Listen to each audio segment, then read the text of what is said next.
It has come to my attention that the maintenance staff is switching our toilet paper from Charmin to generic.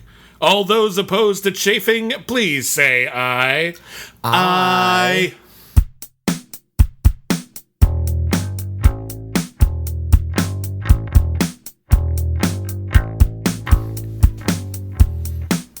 Hello, everybody, and welcome back to Critically Acclaimed, the podcast where highbrow and lowbrow collide. My name is William Bibiano. This is our enthusiastic opening. I am a film critic for the internet, and everybody calls me Bibbs. You're a genial public radio host today. That's right. My name is Whitney Seibold. I, too, am a genial public radio host. I am also a film critic for the internet, sometimes even public radio, in fact. Yeah, that's true. We both sometimes do KCRW. That's right. I write reviews for the internet. I don't have a cool nickname. I am merely there.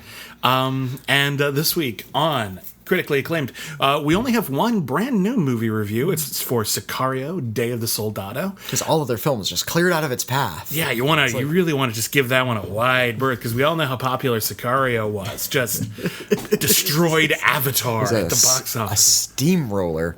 So we're going to review that for you. And because it's the last week of the month, we review an entire movie franchise as selected by you at the beginning of the month.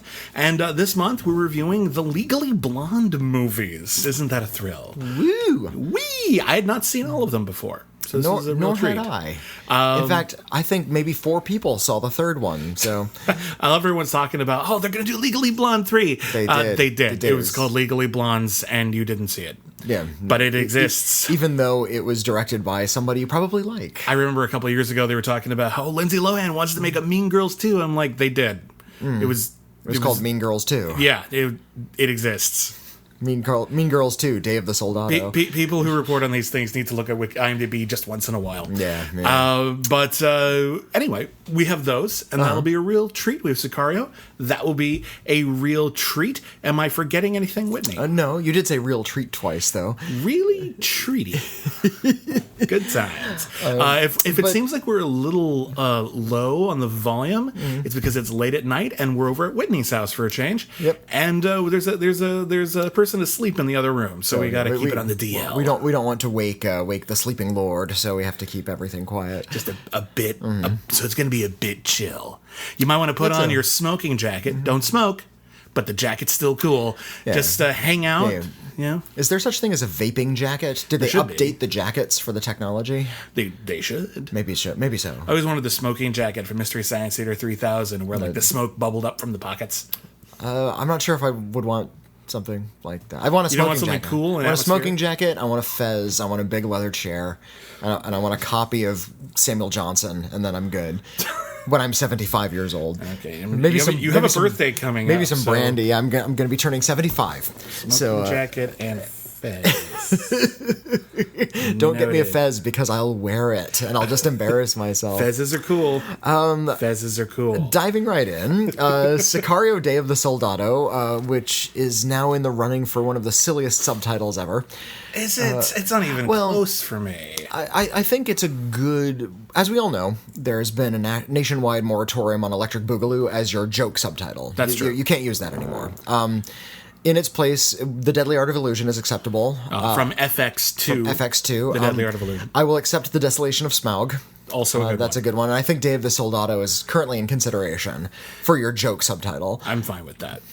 Sicario, Day of the Soldado is a sequel to Sicario, a movie that got, I think, a couple Oscar nominations. Certainly got one for Roger Deakins for cinematography, and well-deservedly so. I think screenwriter as well? No, I don't think so. Taylor Sheridan, is it? I might have been editing or something, but it was Taylor Sheridan who wrote it. Taylor Sheridan also wrote, he also did Hell and High Water and Wind River. And the first film was a film I really waffled back and forth on. I think the first time I saw it, I was impressed by the amount of style and portent that director Denis Villeneuve brought to the project. Denis Villeneuve also did Arrival and Prisoners and Blade Runner 2049. He's a master stylist, perhaps a little cold. as a storyteller. That's for sure. I think that's fair. I don't think he's unemotional in the way that Christopher Nolan is. I just think he's pretty clinical, almost more in a Kubrickian kind of way. Kubrick's characters were emotional characters, but he looked at them analytically. Yeah, man. I loved Arrival, and otherwise I'm not that big a Denis Villeneuve fan.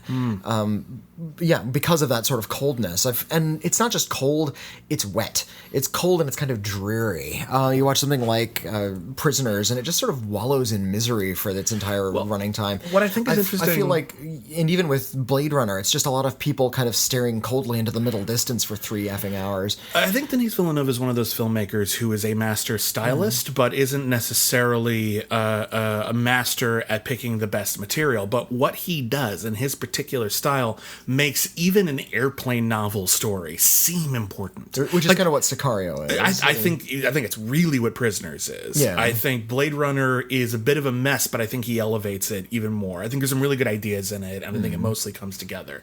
Sicario as a script is actually, for me, a bit of a mess. It is a story that is kind of a complicated look at the ethical dilemmas and honestly just ethical corruption. Maybe not literal corruption, but certainly ethical corruption. Actually, no, by the end, true corruption.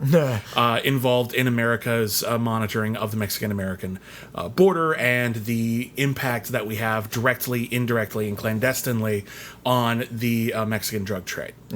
And we see that through the eyes of an FBI agent played by Emily Blunt, who is a fantastic actor. And over the course of the film, it seems as though she's going to be the moral compass, the moral center of the film. But usually the moral center of a film isn't destroyed by the end of the film and all of the amoral, immoral, despicable people win and kind of prove themselves right according to the film's own logic, because basically by the end Josh Brolin and Benicio del Toro do terrible things for reasons which may or may not make sense, but they do terrible things, and Emily Blunt is emotionally and psychologically destroyed by it, and they kind of throw it back in her face, and then the movie ends. The point of the first Sicario and the second one as well is that there's this war constantly waging at the Mexican-American border, and in order to really take care of it, it takes a page from 24, the TV show. In order to take care of these terrorists and all this crime and all of these evil doings, you not only do you have to be willing, but you really just have to be really conditioned and morally prepared, comfortable to do the most horrible things in the world. It's essentially a job that requires no soul whatsoever. And there are people out there who have no soul, and we're going to make a movie about those people. It's a profoundly cynical premise. Yeah. And what I think is interesting with the follow-up, which focuses on Josh Brolin, who is enlisted by the U.S. government to basically start a war between the cartels in Mexico. It's hired by Matthew Modine. As the Secretary of Defense, Secretary of Defense. He's not Mattis, it's Matthew Modine. They're going to start a drug war in Mexico. There's a really great line of dialogue right at the beginning when Matthew Modine calls Josh Brolin into his office and says, we're going to hire you. And Josh Brolin, like, coldly, steely face said, do you want this done right, or do you want it done messy? And Matthew Modine says, messy is why you're here. Yeah. And then he just says, okay, here's how I would do it messy. And just completely coldly clinical. That's what his job is. It's being soulless is his profession. So they're going to start a drug war in Mexico, which will give America an excuse to intercede and send in the military. And that's basically it. And without that person who offers a perspective just saying, hey, isn't this insanely fucked up? The movie just has those morals. And it's really... It's hard to watch in general, but timing-wise, politically, because the Sicario movies are... We'll get to the film's timing. The Sicario movies defy any attempt to say something like, well, why do we have to look at this through a political lens? They're political films. They're intensely political films. They're about the military. Confrontationally political. They're about the way the American government is handling people coming over the Mexican border. And given what's been going down in the real world in the last month... it feels already way behind the times. There's a great line of dialogue Catherine Keener has, and Catherine Keener plays some sort of White House aide. I forget exactly what her job is. She's the liaison between the U.S. and Josh Brolin. So there's a bit where everything has gone pear-shaped. There's a witness to a horrible crime, and they're gonna have to kill an innocent person, and it's not going well. And Catherine Keener has a line to Josh Brolin in AD 2018. and everyone was snickering at this line. It's a hilarious line of dialogue. She says, excuse me, I can't quite bring myself to say this. POTUS doesn't care about winning. Uh-huh. That's yelled. Yeah. That's yelled. It's like, do we need to get out of this? How are we going to win this thing? And she actually shoots back at him. The president doesn't care about winning. There's this period... Look, if there's one thing we know about the current president. I believe that Day of the Soldado was written and developed before the last election, and sometimes things shift. Ideas shift. Ideas become topical in ways that you couldn't have predicted earlier. Oftentimes what that means is you try to mitigate that in some way. Case in point, Get Out. I'm not going to ruin Get Out for you because I think it's brilliant and you should see it. You've probably seen it by now. That really great ending that's like really satisfying, that just like is like this breath of like, oh, thank Christ. That was not the original ending. Go on the DVD or the Blu-ray, watch the original ending, see the incredibly cynical ending that they had, that they thought would be way more valid and potent if Hillary Clinton won the presidency. When Trump won the presidency, they realized this ending doesn't work anymore. The country has shifted. We need this ending instead. Well, and that was a smart move. And Sicario doesn't do that. They just double down. There's always a way. Maybe if it's a quick, cheap fix, there's like a few lines of dialogue, you know, and first of all, they would have cut out that winning line, or they would have at least made some reference to ICE or to, you know, the wall or the separation. Something. And they don't put any of that in there. So it instantly feels like it's a relic. This should have come out even before the first Sicario. It's so dated. It's like they're trying to get us like really... It's like this movie exists to try to raise the issue of border security for the first time, as if we had never considered it before. This movie opens I want to talk about the opening in a minute because it's really okay. Well, it has a lot of alarmist trappings, which I didn't really sort of absorb like through my first viewing. So it took me a few weeks to really sit with this to really kind of understand what was happening. Right off the bat, the movie opens with illegal border crossing. A coyote is taking immigrants across the Mexican-American border. And ICE or their whatever the equivalent it's just the border patrol. Yeah, they have a helicopter. They have a helicopter. There's spotlights. There are people in trucks with guns. They're rounding everybody up, and then they corner this one guy, and the guy turns around and he already has a bomb strapped to his chest. He's a suicide bomber. And he blows. This is the opening scene of the movie, and then he blows himself up, and then everyone's like, "Oh my god!" And then the camera pans melodramatically with creepy music on the soundtrack into a Walmart. No. You skipped the most important shot. Like after this guy blows himself up, there's this pan over multiple prayer rugs. As if, oh no. That's right, and they were all laid out on the ground. Yeah, as that's code for everything's about to get fucked up. And then the next thing is a box store, like a Walmart or a Target. I don't think they're specific about it. And a bunch of guys run in and bomb the place while blonde women with their cherubic children beg for their lives. And you're just watching this just like... Holy shit! What made you think we needed this right now? Like this is what's the point of this right now? Do we really need alarmist?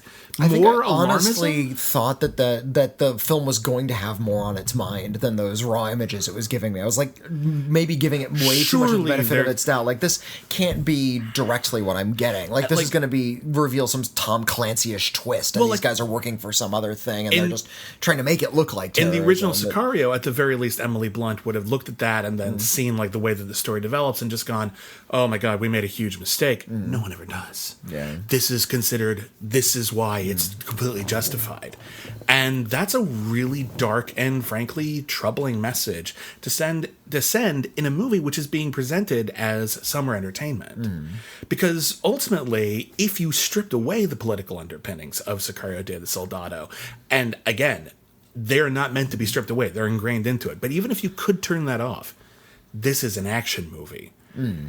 And if you're just trying to watch a piece of escapist entertainment like an action movie, your filters are down and you're just kind of accepting what the movie tells you. And what the movie is telling you in this case is really fucked up. I didn't mind the cynicism. Okay. It didn't get under my skin, and I think I was maybe comparing it too much to the original, which I found to be like just depressive, just in the way it was photographed and the way the story was told. It felt like the cynicism in the first one had a point. Yeah, this one was a zesty cynicism, which I think I kind of appreciated. The action was so tight, and I felt like I could actually like follow what was going on, and kind of come to terms with the fact that these two soulless characters, who are played by Benicio del Toro and Josh Brolin, who do these horrible things for a living, are finally put in a situation where they have some sort of regrets and they actually start taking extreme actions to do right things.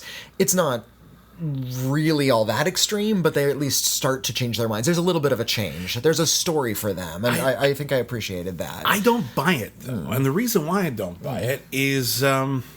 So what happens is, in order to make this drug war happen, they kill a bunch of people and claim that they're from a rival cartel.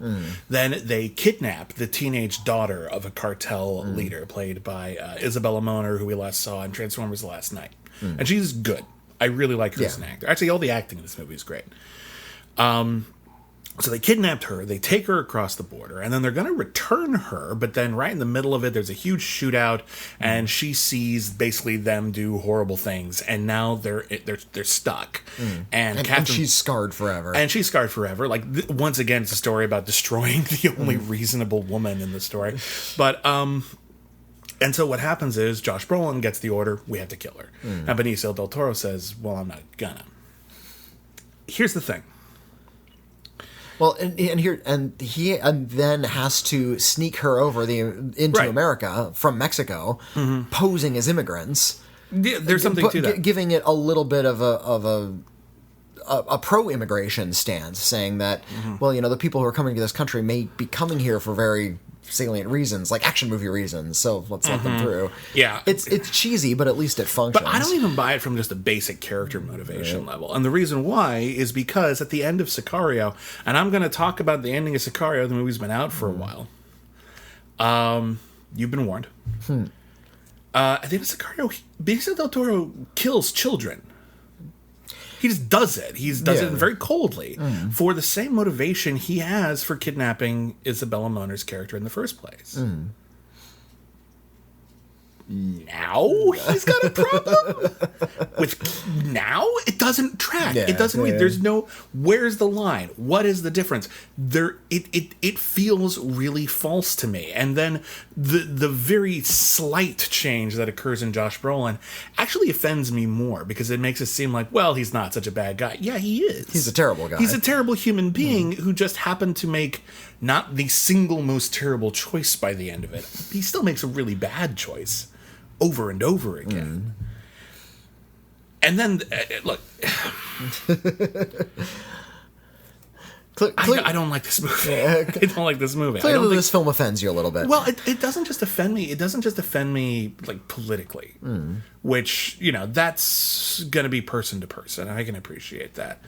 It offends me as a sequel because it doesn't seem to appreciate what made Sicario function. Well, it takes this one part of it. There's this interesting breed of sequel that completely... The unasked for sequel? Not just the unasked for sequel, but the sequel that takes the element of the original that wasn't the original. And then makes that the point. Your Death Wish 2s. Or your Rambo First Blood Part 2s, where the original was all about how horrifying this thing is, and the sequel is all about how badass it is. And I'm like, it's written by the same person. Who was responsible? Was Denis Villeneuve the one who tried to subvert it in the first one? Like, what happened? The first one doesn't... I think the photography and the direction made it seem like there was more substance than there was, which is why it got a lot of critical acclaim.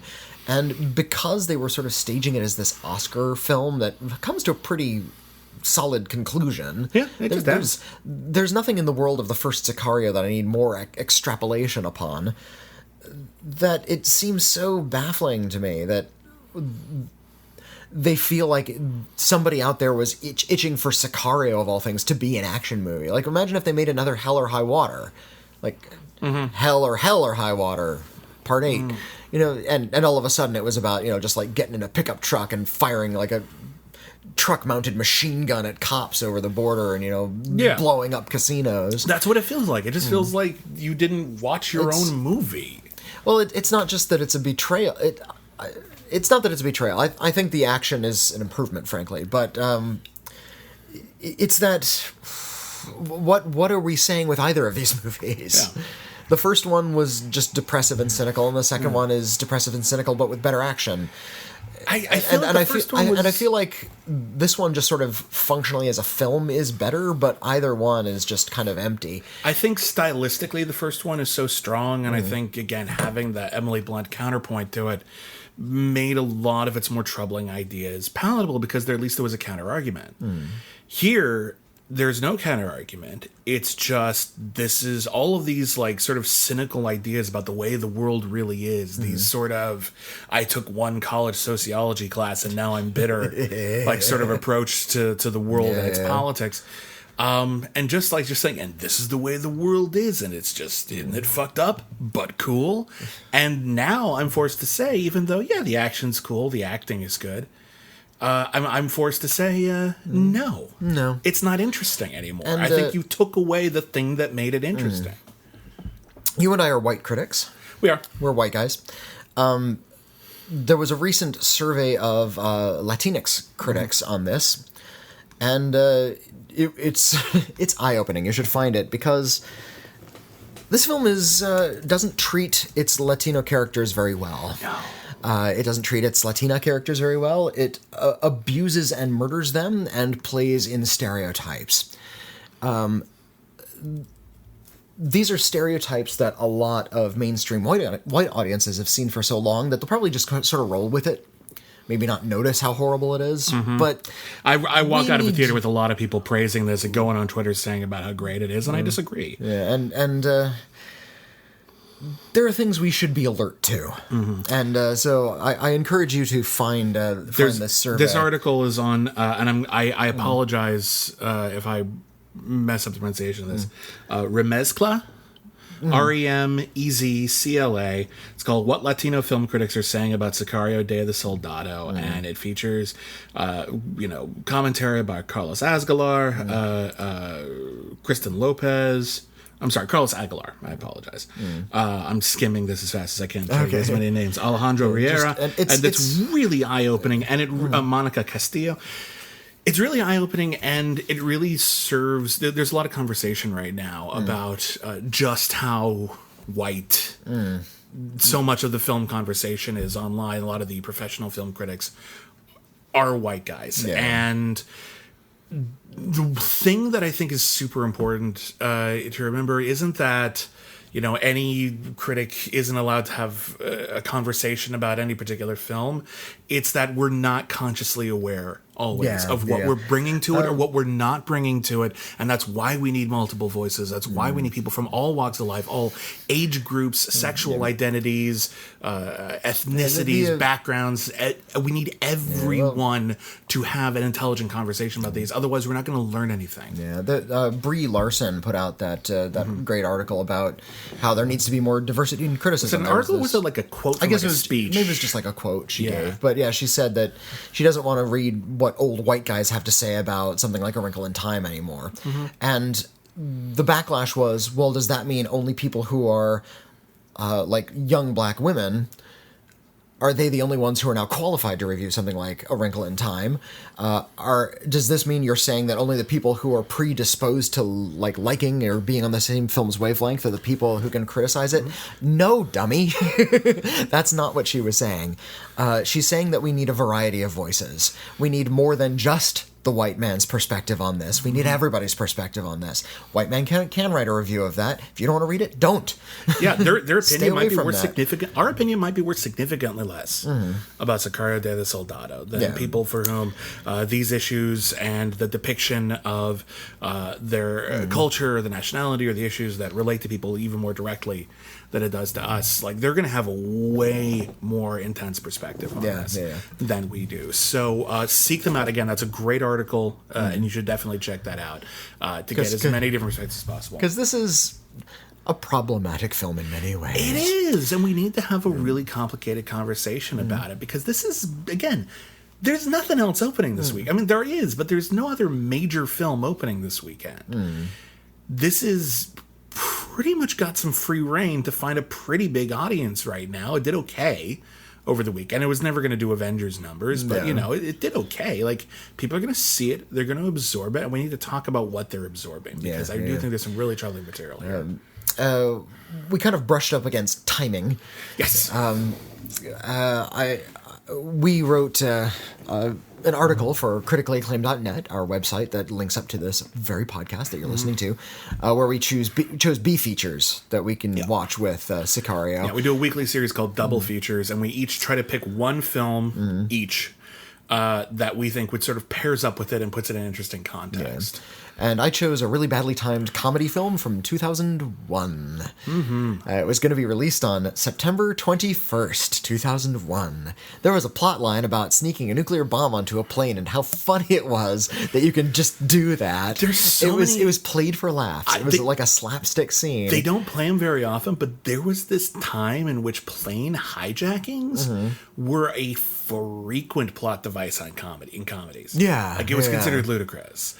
And you saw it from everything from, like, Galactica 1980 to, like, Hot Pursuit with John Cusack. Well, it was the plot of Airplane 2. You know, it's like... It was just sort of like... like, actually, no, that's really fucked up. It's really not Monty cool Python's at all. Monty Python's Flying Circus episode, we're going to say. Yeah. So, so Tom Sizemore and Johnny Knoxville have a nuclear bomb that they don't know is a bomb, and they just sort of walk it onto a plane, and they end up throwing it off the plane, and it blows up in the ocean, and it's all played for laughs. It's actually a pretty brilliant comedy in a vacuum. But the timing is shit. If you had seen it on September 10th, 2001, it would have been great. But yeah, they pushed it back a year, it failed, and... I was trying to think of, like, other instances of just, like, really bad timing. We had, on our old podcast, we had Phil Alden Robinson as a guest, and he directed a film called Sum of All Fears. It was a reboot of the Tom Clancy, Jack Ryan movies, which had started with The Hunt for Red October with Alec Baldwin. Then we had Patriot Games and Clear Prince of Danger with Harrison Ford. Then they took a break for a bit, and they were going to reboot it starring Ben Affleck as Jack Ryan role, and it was going to be directed by Phil Alden Robinson, a brilliant director. He did Field of Dreams and Sneakers. And it was also about a terrorist attack in America. This was also a nuclear weapon that went off during the Super Bowl. And it was also supposed to come out right after September 11th. Yeah. It was already in the can. It was ready to go. And then they were like, ugh. So they pushed it back a bit. And one of the things that the movie was... and this is, I think, is interesting because, speaking of timing... One of the things the movie was criticized for was that the terrorists in that movie were white supremacist fascists. Right. And that was considered implausible post 9/11 because, like, they were trying to get America and Russia in conflict with one another for their own gain, because fascism will rise again, and that seemed like such a ludicrous concept. I remember a lot of people openly mocking that, as if, because, like, come on, the Nazis aren't coming back, and we're not gonna get back into a tiff with Russia. How stupid is this? And I'm watching, I'm like, it might be time to reevaluate Some of All Fears. Yeah, well, you know what? It might be time. It might be time. We're definitely over 9/11. If a movie like Skyscraper is coming out, we're over. Okay, hold on. Well, I don't know if we'll ever be quote unquote over 9/11. What I mean is this reactionary. We can't do any movie with a building in it. Yeah, like, we're past that. Reactionary Hollywood action like the approach to like to Skyscraper would have been pushed back. Skyscraper would have been scrapped. In fact, there was a Jackie Chan movie that was in like development called Nosebleed, in which he played a window washer at the Twin Towers. Oh. Obviously, that never got made. But God, can you imagine how cool that movie would have been? Do you remember the teaser for Spider-Man? Yes, the original teaser for Spider-Man had bank robbers taken off in a helicopter from their latest haul, and then Spider-Man catches them in the web between the Twin Towers. It's like the helicopter stops, and they don't know what's going on, and they pan back, and it's in a big spider web spun between the Twin Towers. It was no joke, maybe the best teaser I've ever seen in my life. Like, obviously, I saw it before everything, but like, seriously, it was like this Spider-Man movie is going to be fucking amazing. Like, it was really exciting. Because, Spider-Man was a character I never thought I'd see in a movie. Like, he just seemed like it was too complicated visually. And, like, this is going to be neat. Timing sucks. Bad timing. Well, they scrapped the teaser. They did, and I kind of wish collectors have it, like a 35 millimeter. You can find it. You can find it. I'm sure it's on YouTube. Yeah, it's pretty amazing. So on the critically acclaimed scale of C- to C+, C- is bad, C+ is good, and C is Sicario, Day of the Soldado. If you had asked me last week, I would have given it a C. I've been thinking about it a lot. I think it's a C- film. Yeah. I don't think there's the slick action and like the interesting character arcs aren't enough to offset a lot of the more troubling aspects. I think there's this temptation to sort of look at this sort of immediate reaction you have to a movie as really the more important. genuine one, yeah. And that's valid, and that's worth noting. Like, while I was watching it, I had a good time, but if it sits with you, and if you think about it, and you realize you don't like it, that is more important. You're going to spend, I don't care how many times you see your favorite movie. And we all have that one movie we've seen dozens and dozens of times. Most of your life is spent not watching it. And that time matters too. So when you're not watching it, you don't care for it, it just doesn't sit with you, and it gets worse over time. Boom. Sicario, Day of the Soldado is one of my least favorite films of the year. Wow. Okay. And it's... just, man, it was not a fun experience at all. I'll continue ruminating on this. I don't think it'll go back up, though. I'll bet it'll be interesting to revisit it in 10 years.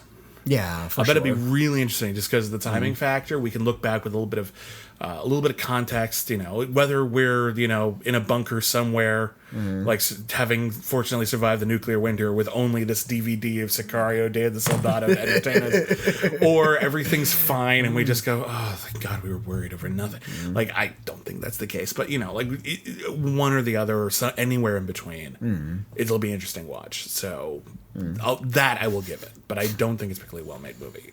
I'd rather watch Christian Bale and his buddy do stage acting in a cave of The Empire Strikes Back. We'll review Reign of Fire. That's a reference to the movie Reign of Fire, by the way. One day we'll review it.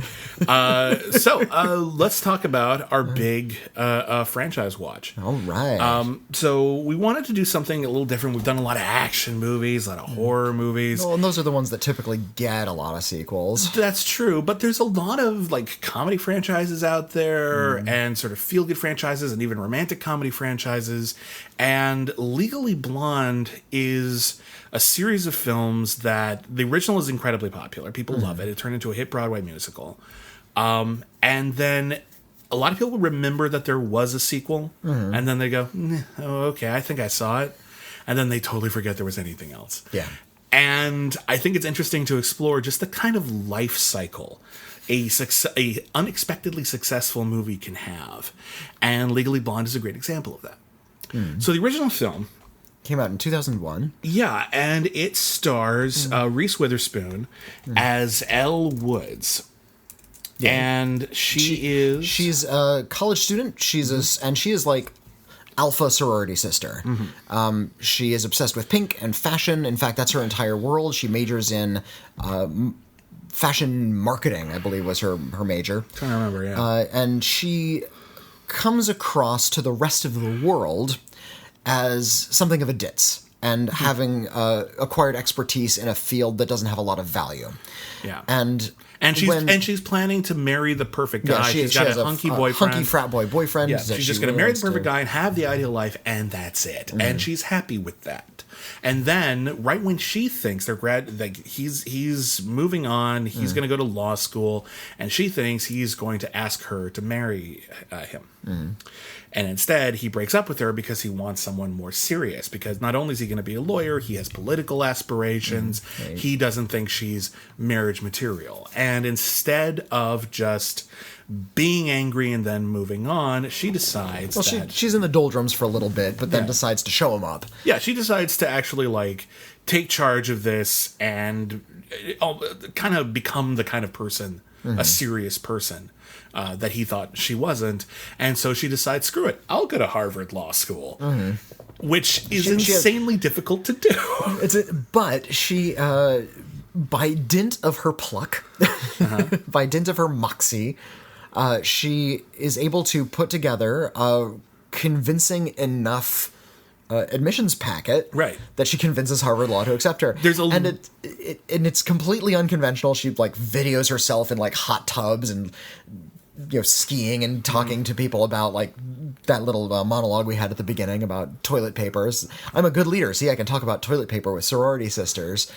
But she also does really well on tests. She's actually a very intelligent person. There's a lesser version of this in which she chances into Harvard because she knows someone if it had been made or sorority in 1987, thing. There would have been some bullshitty reason.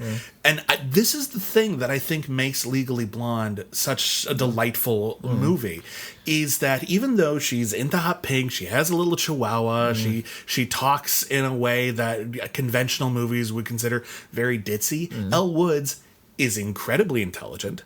She's very positive and optimistic, but she's proactively so. And she is actually good at everything. And so even though people think she's going to suck at everything and she's just going to coast by on, her attractiveness or her style, she knuckles down and she does the work and she is great. And it's easy to really root for her. It's the positivity, I think, that's really the crux of all of this.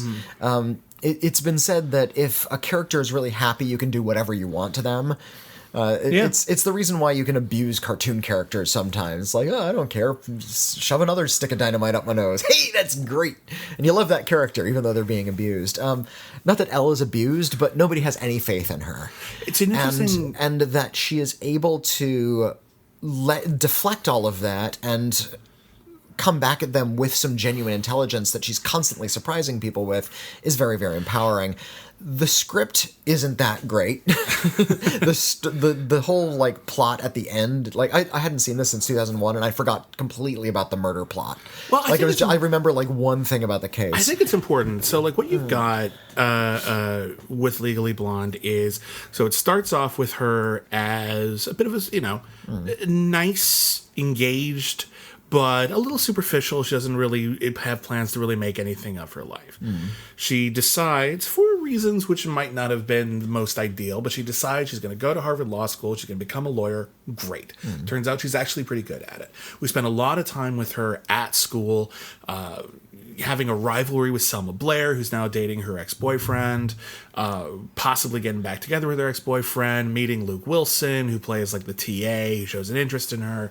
And at the end, she is doing well, and she actually gets on the job training.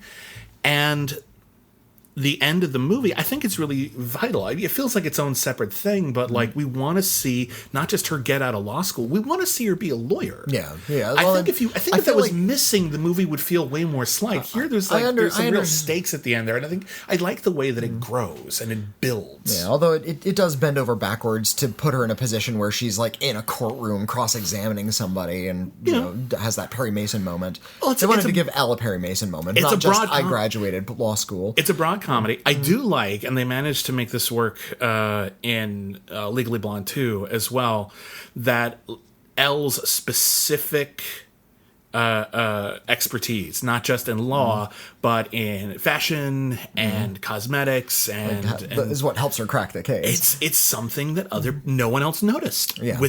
I totally get that no one else noticed it, but the whole thing is, she claimed she was taking a shower, but she just had a perm.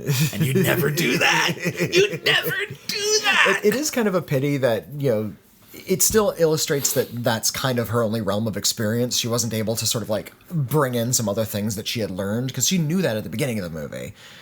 But would she have known how to cross-examine someone? No, would she was able in the courtroom? But I do love that they were able to give her sort of a practical outlet for that, and I love movies that do that. I really love Richard Linklater's School of Rock for that reason. He's a terrible teacher. He's a spectacularly terrible teacher. That's why I don't like that movie. But I do like that he's able to instill a lot of passion and actually teach life to these kids through something he's passionate about. And I really like that dynamic. The movies I think about a lot when I think about Legally Blonde are, first off, I think of the Tammy movies.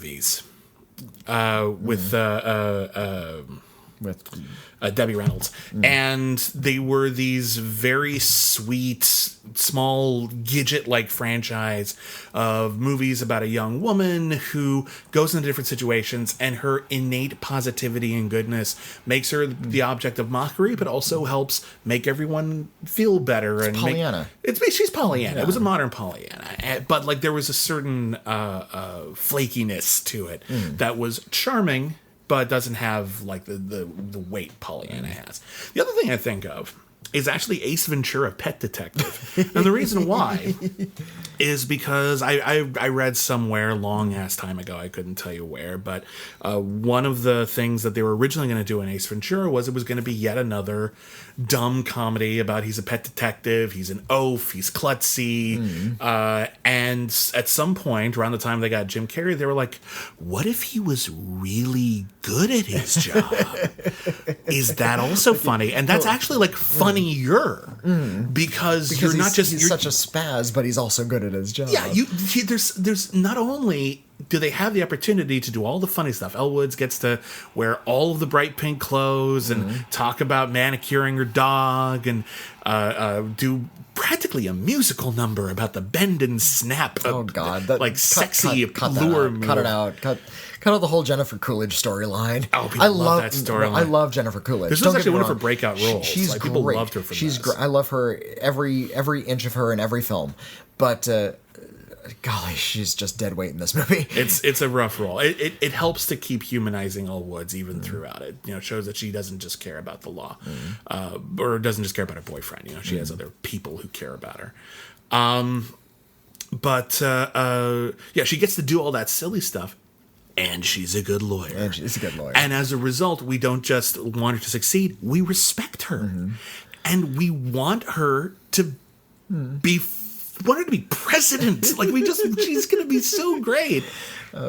I did a sort of an informal social media survey about Legally Blonde because I had seen it in 2001 and I haven't really thought about it ever since. It was a hit, by the way. It made $142 million. And it had 2 sequels. I know it was enough to sort of carry a little bit of clout, but I hadn't heard it like in conversation too often. I had, so I was surprised when you even posted. So it's like, what's the line on Legally Blonde? And it was only then that I got this deluge of people saying this is a modern American classic.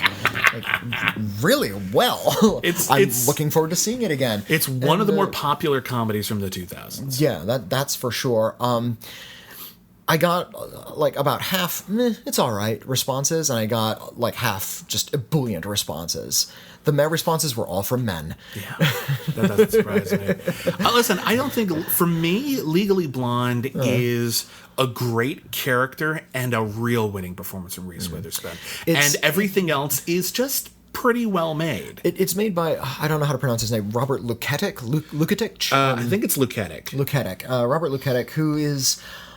he's just Hollywood workman. He just does the movie. Yeah, his credits include Win a Date with Tad Hamilton, Monster-in-Law, The Ugly Truth, Killers, Paranoia, which is terrible. It's one of the worst movies I've seen this decade. Wow. It's one of the worst thrillers I've ever seen in my life. It is so bad. But this one's good. It's like one of the most boring looking films you're ever going to see. It's just that sort of flat, even comedy lighting that is, everything looks fake, like it's on a set. It's charmingly fake, though. I mean, it's charmingly fake in the way any Hollywood movie is, but, I feel if you got, like, a Linklater, somebody who can do, like, a big, bright comedy, but add a little bit of personality, then it would have been just... It could have been up for Academy Awards. I'm not even something like kidding. Bridesmaids. Bridesmaids was up for 2 Academy Awards, right? It was a screenplay and that had a little bit of soul. I think the only thing Legally Blonde is lacking, if anything, is that little tiny bit of soul. I think it's there, and I think Reese Witherspoon is putting it there. Reese Witherspoon is putting it there. I just wish the other filmmakers had. I think that's all you need. I think because when you think about it, it's her world, and everyone else is affected by her, either positively or negatively. Either they are called out for their bullshit, or they become better people by knowing someone who doesn't have that cynicism. I do think it's interesting, though, when you look at Elle Woods from a more contemporary perspective, because everyone responds to Elle Woods. In this movie and the sequel, which we'll get to in a second, the majority of people respond to her in 2 ways. Either she's great, or... privilege. Yeah. The privilege just pours off of her in sheets. She's super wealthy. We see her at home and she's like swimming in her gigantic pool. There's a shot of her father who's literally wearing like a members only jacket like tied around his neck, and he's holding a martini, and the sun is right behind his head. Like you half expect her to be like in a pool that looks like a dollar sign. Yeah, like Scrooge McDuck. She's a character out of Beverly Hills Teens. Right. And here's the thing. Normally she'd be the villain. A character that privileged, a character that out of touch would be the villain. And the interesting thing about Legally Blonde is that they portray her charmed life as giving her this angelic, Christ-like perspective that no one else has. And it's like, because she's not cynical because she hasn't had any hardships. Now, that doesn't mean she's a bad person. It doesn't mean that she's incapable of sympathy and empathy. She's got all those things. But it's a weird dynamic, isn't it? Well, it's staged like Snobs versus Slobs, but rather than the slob, she's a fab. Yeah. Snobs versus fabs. There's only one other movie I can think of that tries to do this and gets away with it. And let me know if you can think of any others. The movie I'm thinking of is Troop Beverly Hills. Cold Comfort Farm as well. I haven't seen Cold Comfort Farm. I know I need to. Schlesinger's Cold Comfort Farm is quite good. I'm a huge fan of Troop Beverly Hills with Shelley Long. I have a poster of it in my hallway at home. And it's a movie about a group of mostly rich, like Beverly Hills kids, and they just want to be part of a Girl Scout troop. They call them Wilderness Girls because Girl Scouts wouldn't. It's copyright, yeah. But they want to be part of a Girl Scout troop, but the other Girl Scouts, like the rough and tumble Girl Scouts, don't want any part of them because they just want to hang out and like do manicures and musical numbers and things. And they're all really great people, but it's this interesting thing where you manage to take the most affluent people in the world and make them into the underdogs, and somehow Troop Beverly Hills gets away with it, and Legally Blonde does too, and it's a really careful alchemy that I think is really impressive. Cold Comfort Farm is about a young socialite. She's very, very wealthy. She's very sheltered, and she's trying to write a book, and for inspiration she decides to go to a farm, like live out in the country, in the sticks, and the expected story arc is that she's going to go out to the sticks and learn how to sort of work with her hands. It's going to be like Levin and Anna Karenina. She's just going to work with her hands and become a person of the land and enrich her own character that way. Instead, she goes to the farm and everybody's muddy and miserable there. And she says, "Oh gosh, you guys, you need costumes. You need to clean this place up. Look, you're cleaning that bowl with a stick. Look, here's an $18 mop. Use that. Oh, my life is better now." It's kind of like Mary Poppins if she hadn't gone to a rich family. Yeah. And it's terrific, and you're with her all the way. It has weird, interesting counter narrative to the usual story we hear about wealth. Well, anyway, let's move on. Elle has her world, and her dog is in it. Okay, so Legally Blonde 2, Red, White, and Blonde. And while we're on the topic of titles, earlier this week, while I was watching Legally Blonde movies, I went into our office where my wife was working on something, I don't remember what, and I came into her and I was just sort of dazed. Like if you just found out like your parents were getting divorced or something like that, just like all of this huge thing. And I just walked in and I was just like, Legally Blonde. Legally Blind. Yeah. I just got that. And the reason why, I just want to make it clear. I guffawed when I heard the title because of that.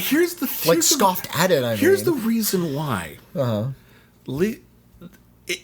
pun only works on one level. There's just blonde in there. No one's blind in these movies. No. The idea of being legally or illegally blind isn't a factor, nor is being legally or illegally blonde. So I never looked at it from that perspective because the other perspective doesn't make sense. It's not a good pun. Okay, the title. It's a bad pun, Petey. You wrote a bad pun. The title of the sequel should have been "Illegally Blonde." Oh my gosh, you should and have it would been have been an an on the run movie. I don't understand why no one's made Illegally Blonde. It would have been like a comedy version of a John Grisham story. I guarantee you, if they really do another Reese Witherspoon Legally Blonde movie, they have to call it Illegally Blonde. This one, she's a lawyer now. Luke Wilson is about to propose, but they proposed. He's proposed, and they're about to marry. Yeah, they're planning a wedding. And I love that their romance is completely sidelined. They say, okay, and he's proposed. They're going to get married, but he's just going to wait there until the end of the movie for you. He's barely in it. I appreciate that. I appreciate that too, because it's a trap too many comedy sequels fall into. Because a lot of comedies involve love. And people getting together again at the end. And then when you do the sequel to something like, say, Romancing the Stone. And they're already married. And you have to find some bullshit artificial way to break them up and then put them back together again. Here it's just like, we're not going to do any of that. She's got enough on her plate. We don't need another romance. She's got a job now. And I appreciated that part. And something I did appreciate is the cast of this, because not only do we have Reese Witherspoon back, but we also have Sally Field now in a notable role. Yep. Regina King. Octavia Spencer shows up in one scene. Before she was Octavia Spencer. Before she was like a multiple Oscar nominee / Oscar winning actor, she was an actor who would pop up for like one scene in she's in like Halloween 2. Rob Zombie's Halloween 2 in like one scene. And it's super great, but it's also super distracting because like you're watching Legally Blonde 2, and then there's like one scene. Yes, she's a security guard. Where Octavia Spencer and Reese Witherspoon, both future Oscar winners, are in Legally Blonde 2 talking about how Versace in this context is an acronym. It's great. That's a great moment. It's a great moment. And then she runs into the Versace building, like chasing her dog, and like runs into a guy in a lab coat, and it's James Urbaniak. Urbaniak. It's James Urbaniak. I didn't even know that was him. That's great. Yeah. So there's amazing. Really great cameos by all of these fantastic actors. So the plot is in a really stupid movie. Okay, so the plot is Elle Woods is trying to find out in time for the wedding who her dog Bruiser's mother was. Like biological mother.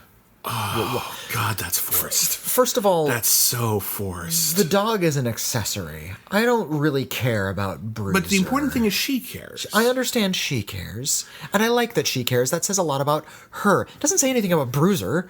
Bruiser's a dog. Okay, I'm going to talk a bit about how this... We're going to reverse engineer it after I introduce the premise. So she finds out where Bruiser's mother was. And it turns out Bruiser's mother is in an animal testing facility for cosmetics. And so she decides she is going to make it her career ambition to make animal testing illegal. To make animal testing illegal, at least for cosmetics. They don't talk about other contexts, but for cosmetics, definitely.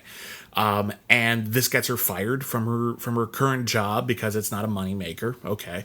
She decides she's going to go to Washington, D.C. She has an in with a congresswoman played by Sally Field, and she's going to help try to pass this legislation. And then it turns out she's actually too good at it. She's just too good at schmoozing, which is actually I totally buy. I totally buy that she'd be good at that part. That's her one central talent is schmoozing and figuring out what people do in their off time. That's her most cinematic talent, because one thing I do like is they also talk about how we got to run it past all these lawyers to write this bill. she's a lawyer. She just writes the bill. Yeah. And here's the thing. That's never a problem. It's never a plot point that she didn't know what she was doing, or that there's something in the bill that doesn't work or doesn't make sense. The bill is fine. So it turns out she's actually just good at this. And I like that part. Okay. The rest of the movie is a problem. I like the idea of it. So she goes to Washington, D.C. She tries to get a bill through. She's too good at it. Sally Field gets a bunch of blowback from all of her wealthy all of her corporations that support her campaign, and so she has to sink the bill that she said she would push through, and so she becomes the Claude Rains in Mr. Smith Goes to Washington. Movie that they actually show within the movie just in case he didn't get it. Much like they show Shane in the middle of Logan, just in case he didn't get it. In case you didn't understand what was going on. Never, ever show footage from a better movie in your movie. It's just a bad idea. Logan gets away with it because Logan's actually really good. Because Logan's actually quite a good film. Here, it's just like, here's the thing. Either we know you're doing Mr. Smith Goes to Washington and we don't need to be reminded, or we don't know, and you were better off with us thinking you were original. Because if anyone actually goes off and rents Mr. Smith Goes to Washington after seeing Legally Blonde 2, they're just going to be extra mad at how dumb Legally Blonde 2 is. I still like Elle. Reese Witherspoon is playing the role well. The characters are really, she doesn't do anything off character, which is great. But this is skewing into just slapstick territory at this point. Somebody is about to fall off a building to a bonk sound effect at any minute in a movie like this. That it is centered around the fate of the Chihuahua takes all the piss out of the movie. Well, I think what because it's not about Elle being empowered. It's not about her finding a talent. It's not about her succeeding. It's about her making her dog happy. Well, it's not. Okay, hang on. Because here's how I think this works. You want to do a Legally Blonde sequel. Okay, what's the next lateral step? She's going to, she already did, this big court case. Do we just do another one? No. What else could a lawyer do? Well, she could... How about she becomes a Supreme Court justice? That might be a little young for that. I bet that's what they're thinking for the third probably, one. Yeah. But, no, okay, so she's still young. What could she do? Well, Hillary Clinton was a lawyer. Okay. And in fact, Sally Fields has a Hillary Clinton haircut. We need to talk about the ramifications of that. But so maybe she moves into politics. Okay, great. What would Elle get involved in? Well, we don't want to get involved in something harsh. We don't want to have her take up the issue of abortion, because then we can't do a comedy about that. It's got to be something that is serious but also cute. And animal testing is serious, but the face of it is cute animals. And that's the sort of thing that could conceivably be a bipartisan issue, at least for publicity purposes. So I get how they reverse engineering that concept. I get how they result in this. Okay, so we're going to do animal testing. How do we get to animal testing? Something to have to do with Bruiser? Okay, fine. Bruiser's being tested on. No, that's too dark. It's crazy. He's going to get kidnapped. I got a great idea. Bruiser's mom. Elle wants to track down Bruiser's mom because Elle is that kind of person. And then we've fallen too far down a rabbit hole. But you want to connect it to her in some way. I want to be there in the writer's room when that moment happened. I've got it. Bruiser's mom. I bet you anything was someone says, I got it. Shit, Bruiser's mom. And everyone's just like, oh God, yeah, that's pretty much that'll what work. What else do we have? Yeah. We don't have anything else. They've been in that room for 18 hours straight. They vetoed our ultra-violent R-rated action thriller Illegally Blonde. We have to do this. Legally Blonde bombshell. I think it's interesting how Sally Field's character... It's kind of interesting to see, that sort of... that type of character to be a woman. A woman played by none other than the incredible Sally Field. Yeah. Who is... she's good in this, and she's always a great actor. Unionized workers, if I recall my Hollywood history. Right? That was a good time. She's a brilliant actor. I love her as an actor. I love her as a celebrity. She seems like the coolest human being in the world. It's kind of subversive to have oh yes, what if this Hillary Clinton character was super corrupt? And now watching it now, I'm just like, oh shit, why do we put that into the ether? It doesn't quite read well anymore. That doesn't it just feels like you're just really just throwing all the blame on the character who's clearly modeled after Hillary Clinton. The character who was corrupt in the first movie was the Victor Garber character. He does something very untoward over the course of the first Legally Blonde. And he's sort of the male in charge, and it turns out he has no power, so they put the woman in charge and she cracks everything. That's empowering. Yeah, That's it's great. Yeah. Here, a woman is already in charge, and we're going to vilify her, and in fact, we're going to make sympathetic the Bruce McGill character, who is this sort of, like, hard-headed bigot, essentially, who has to learn to soften. There's this weird scene where, so there's a cute bit where she's trying to get on this right-wing senator's side, and so she finds out where he walks his dog, and she walks Bruiser, and there's this cute little moment. It's cute. It's stupid, but it's cute, where the two dogs meet, and their eyes, like, lock, and there's a little romantic music, and the dogs are like each other. I hate that. I hate that crap. I know you do, but it's cute. Dog reaction shots, man. And then it turns out they take him to the same dog groomer or vet or something. I don't remember. It's doggy daycare. It's doggy daycare, and they both get called in because their dogs are having lots of sex, and this is like a Chihuahua and like a bull. It's like Mastiff. a Rottweiler. Yeah. So like the person in this movie who has the single best role is the woman who works at that doggy daycare. And it was a recognizable actress, I don't remember her name. Okay, so let me see if I can find her. I probably won't be able to. She has two jobs. She has to explain how a Chihuahua would have sex with a Rottweiler in acrobatic detail. And then, after Elle and the congressman or the senator, they find out that both of their dogs are male. She gets to they just sort of look at her quizzically, and she just gets to say, "Your dogs are gay." And then there's this weird scene where Elle Woods and this like Republican congressman are like sort of reacting, and Elle's just like, "Why didn't I see it coming? He liked wearing my shoes instead of eating them." And you're sort of like, "Oh God." But then the congressman is just like, "Yeah, this is really weird, but I love him. He's family." And he like has this like come to God moment about homosexuality because his dog is gay. And you're just watching him like, this is an odd scene. It was Jackie Hoffman. She played the chronic masturbator in A Dirty Shame. She's really terrific. She's a really terrific actress. So she has a history of great small roles. Yeah.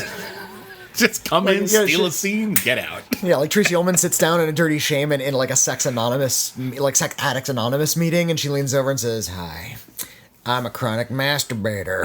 In this like really deep voice. "I've got a Swedish headache. You know what that means?" Like that great John Waters dialogue. My thing with Legally Blonde 2, Red, White, and Blonde, is a lot of the elements of it are fine. Again, I think the cast is really good. We didn't even talk about Bob Newhart, who's like this hotel doorman who happens to know everyone in town because he's a hotel doorman in Washington, D.C. That's cute. It's perfectly nice. It's got this Home Alone thing where, like, in the first film, she befriended this useful stranger, and now she's going to befriend this useful stranger in the sequel. He keeps on following her around and, like, shows up in parks in his doorman uniform for some reason. But he's Bob Newhart. Yeah, I love him. He's fine. He can do what he likes, but what? Why? He's who they could get. If they didn't get Bob Newhart, they would have gotten George Zunza or something. I don't know. George Zunza would have been great. He would have been great, right? Awesome. Who else you get in that funny, helpful older guy? Yeah, James Garner's too big a star. Keenan Wynn was alive. I think he was dead by then. Yeah. Okay. John Mahoney. John Mahoney, perfect. Yeah, perfect. Anyone who had a long running gig on a sitcom but didn't have a huge movie career. That's who you get. Yeah. And it all ends with her it's weird. She finally gets the floor in Congress, and then she has a big speech of how everyone should be nice to each other, and they get a standing ovation. And I'm like, I feel like we didn't address the actual bill or anything. Yeah, it's weird. And it just sort of peters out as a movie. Well, and then they start doing like increasingly strange. There's that montage in Mr. Smith Goes to Washington of like the Washington machine is just sort of grinding against these like grassroots people who are just sort of printing out flyers at home and trying to get the word out, and they're being hosed down. And just sort of this montage of everything in action. They have something like that here, but it's like Elle's friends like getting lawyers to do cheerleader routines. Well, to get the interns to do it, and that doesn't read very well. No. It's not like the interns are finally coming into their own. The Marilyn Ricegub character kind of comes into her own a little bit, but she was enough. We didn't need this montage. What's weird is that in Legally Blonde, Elle was a broad character, and some of her friends were too. The world was real. Harvard Law was real. The court case was real. There were real consequences. Washington is goofy. And that's one of the things that makes Legally Blonde 2 feel really disposable. Yeah. Is because the movie has become as arch as Elle is on a superficial level, and it just becomes less believable, less engaging, less interesting. The original Legally Blonde was, just broadly 4-quadrant PG-13 rated film. Was meant to appeal to a lot of people. Somebody at the studio must have caught wind that it was being played at a lot of girls' slumber parties. So they decided perhaps to aim it a little younger, like make it more so a younger audience might be more appreciative. And then that just kept on rolling downward into Legally Blondes, the straight-to-video sequel that nobody ever talks about, and is directed by Savage Steve Holland. Savage Steve Holland!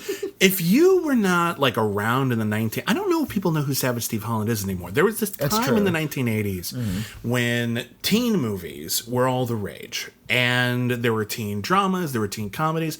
A lot of the more famous ones were written and or directed by John Hughes. Yeah. Pretty in Pink, The Breakfast Club, Ferris Bueller's Day Off, Some Kind of Wonderful, 16 Candles, a lot of great movies. That whole stable. All those are varying degrees of good and popular. There were a few people on the side. Chris Columbus did a few, like Adventures in Babysitting. And one of the more interesting filmmakers who was working in that milieu. Take a drink. It said milieu. Haven't said that in a while. I think I said it 3 times last episode, so we're good. It's Savage Steve Holland. And Savage Steve Holland, he wrote and directed Better Off Dead. And its sequel, One Crazy Summer. That's not an official sequel. It's like a spiritual sequel. No one plays the same characters. That's true, but I consider it a sequel. They're tonally the same. Yeah. And then he later on did How I Got Into College, which isn't as good. And then, but those two movies were made with so much imagination. They took a plot that would have been any generic high school movie, and he added surreal characters, a lot of off-putting anachronistic humor, or what am I thinking? Dadaist humor. There's a scene where John Cusack is sitting at a table and his food crawls off his plate. Oh, well, his that in Better Off Dead? In Better Off Dead, his mom is making, it's the old joke, mom doesn't make good food. But in this case, it's actually a creature on his plate, crawling off. That's a great gag. There's this weird bit with, who's the guy who plays the Curtis Armstrong? No, Curtis Armstrong is great, though, as the drugged out friend. Who, he takes him onto a ski slope, and it's oh my god, this is pure snow. And he begins do you have any idea what the street value is? Snow up his nose, actual snow up his nose. No, who's the guy who played the subway ghost in Ghost? Vincent Schiavelli. Vincent Schiavelli. So Vincent, one of my favorite character actors of all time. Yeah. Vincent Schiavelli. Passed on, unfortunately. Yeah, I know. He was the best. Vincent Schiavelli plays a teacher. And what they do is, that gag where the teacher assigns a lot of homework and everyone's just and it's not even a joke. It's just this weird cliche about teenagers. There's a moment where he's teaching a class, then the bell rings and everyone's disappointed, and he's just no kids, don't worry, I'll see you tomorrow, and until then you have 20 chapters of homework. And the kids are yay. He's the best teacher in the world. I love that. These are weird funny jokes. There's Better Off Dead and One Crazy Summer are classics, and we bring it up now. We're staging this because Legally Blondes, directed by Savage Steve Holland in 2009, has none of that. Almost none of that. So Savage Steve Holland, his movie career didn't take off. He had a couple of hits, whatever, and then he worked a lot in television. Yeah, and he does a lot of kids television on Disney Channel and Nickelodeon. Yeah. He went on. The other big thing he did was he co-created co-created Eek the Cat. Yeah, which was a very fun animated kids show in the 1990s. Which nobody really talks about anymore because it hasn't been released on streaming or home video. It just sort of went away. It's kind of gone. It's a shame. I was a big fan of it. The premise of Eek the Cat, it was about a kind of strangely designed cat that was really good-hearted and always wanted to help people and was consistently punished miserably every single time and yet managed to stay positive. So Savage Steve Holland does a lot of, frankly, pretty generic movies and TV nowadays. I've seen a few of the things he's done. He's fine. It's competent, but it has none of that zing. And you can tell that he is working within a system that is specifically asking him to make something really milquetoast. And that is Legally Blonde's. Legally Blonde's is the B plot from another movie. That's how it plays. I'm totally so. Elle Woods still exists in this universe. We never see her. We don't see her, but we do see her house and her two British cousins who are identical twins, and they're in high school. Their names are Annie and Izzy, Annabelle and Isabel. Played by real-life twins Rebecca Rosso and Camilla Rosso, who have almost no credits. Like, they did this movie and, like, a couple of TV things, and that's it. I imagine it's hard to get work if you play identical twins and only, like, one of you wants to get into acting. I don't know if that's the case. They might have just lost the bug, then decided to do something else. Brittany, and I forgot her sister's name, Daniels, played the Sweet Valley Twins in a Sweet Valley Twins TV series. I have no memory. And Brittany Daniel went into film acting, and her sister did not. No, so it happens occasionally. There are a lot of, like, famous people who have identical twins, and it comes up. Yeah. Like, it's actually really useful. Like Nicholas Brendan on Buffy the Vampire Slayer. He has an identical twin. So they had an episode where he had, like, a doppelganger. Oh, that's and they were able to just hired his brother. Yeah, it works. Does his brother also act? Or? Apparently. Okay. Yeah. I don't know. Tom Hanks, I think, has an identical twin. There was this talk initially of doing a sequel to Forrest Gump, and Tom Hanks didn't want to come back. And they're like, fuck it, we'll get his brother. I know that was a plot point in Bowfinger, but I think Linda Hamilton has an identical twin. That's how they were able to do that really crazy mirror shot in the director's cut of Terminator 2, where you can, like, the two of them are looking at each other. Yeah. It's actually just two actresses. Like, it's really complicated. Yeah. That was the case with the security guard as well. The guy with the coffee cup. Oh yeah, that's true. Those a lot of identical twins. Those two are identical twins. A lot of identical twins in the Terminator 2. Anyway, so Izzy and Annie are obsessed with pink. They're very effervescent and bubbly. One likes hot pink, one likes a more muted pink, so you can tell them apart. Yes, one of them wears a ponytail, the other one does not. Ooh. They live in England with their father, who's a professor. The professor gets a gig in Southern California, and their cousin Elle Woods lets them live in her really super pink house. Like her gigantic wealthy mansion. Yeah, and so they're going to a preppy upper crust academy, which is also where Elle Woods went when she was in high school. Which I think is called like Academy Prep or like some really Perfecto Prep. We'll call it Perfecto Prep. And they're there on a scholarship because Dad's a teacher, and I'm like, well, that part's accurate. But that being on scholarship, ooh, that is taboo. You do not mention stigma. that. You have to be like genuinely wealthy to be considered part of the upper echelons in this high school. Yeah. So they go to the high school. Right. Uh-huh. They suck up a bit to like the really wealthy lady teenager who like runs the things. Tiffany, I think. Tiffany. Brittany Curran is the actress's name. She's great. Actually, I really like her. She's she's a very spirited villain. I feel like you could have put her in like Veronica Mars and her sidekick. I feel like you could have put her in better material, and she really would have done something really great with it, with the exact same role, just a better script. Like it could have been really good. I think Savage Steve Holland spent most of his time with them because they seem to be having the most fun with the material. Yeah. So basically, the twins, they're pretending they're more affluent than they are. They have this weird speed ramped trampoline fight. They have a trampoline fight, sort of. Yeah, and then it was at that point where I just took to Twitter and started tweeting random crap. So if you're reading my Twitter and you see the phrase "and she's an acrobat," Ted, it's a weird Mitchell reference. It was inspired by Legally Blondes.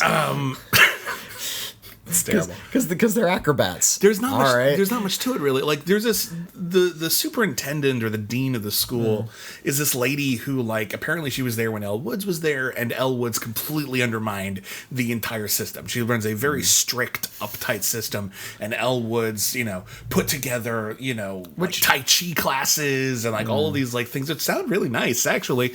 But like no, I finally got things back the way I want to. Elle Woods has been completely erased from the history of this academy. I don't want these two pink-loving blonde girls who are nice to be messing up my school. And that is really their only personality trait for the both of them. They're just nice. They're okay. They're nice, lovely, talkative young ladies. Mm-hmm. They don't really have much in the way of personality. They weren't written that way. Mm-hmm. So, yeah, they smile a lot. They get along. They get a little distressed when things don't go their way.